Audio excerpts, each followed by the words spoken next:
পরমেশ্বরের সঙ্গে চলা ৭ জন মানুষের জীবনে এমন কিছু গল্প আছে যা আমাদের বিশ্বাসকে জাগিয়ে তোলে এবং পথ চলার সাহস দেয়।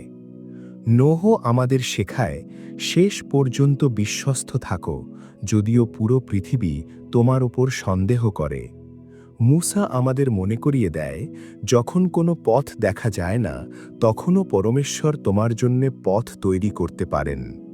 দাউদ আমাদের উৎসাহ দেয়, যখন পরমেশ্বর তোমার সঙ্গে আছেন, তখন কোনো শত্রুই অপরাজেয় নয়। আয়ুব আমাদের জানায়, যত কঠিন পরীক্ষাই আসুক না কেন, পরমেশ্বরের প্রতি বিশ্বস্ততা সবকিছুর চেয়ে বড়। আব্রাহাম আমাদের মনে করিয়ে দেয়, পরমেশ্বরের প্রতিশ্রুতি কখনো ব্যর্থ হয় না। যোসেফ দেখায়, পরমেশ্বর অন্যের হিংসা ও অন্যায়কেও আশীর্বাদে পরিণত করতে পারেন।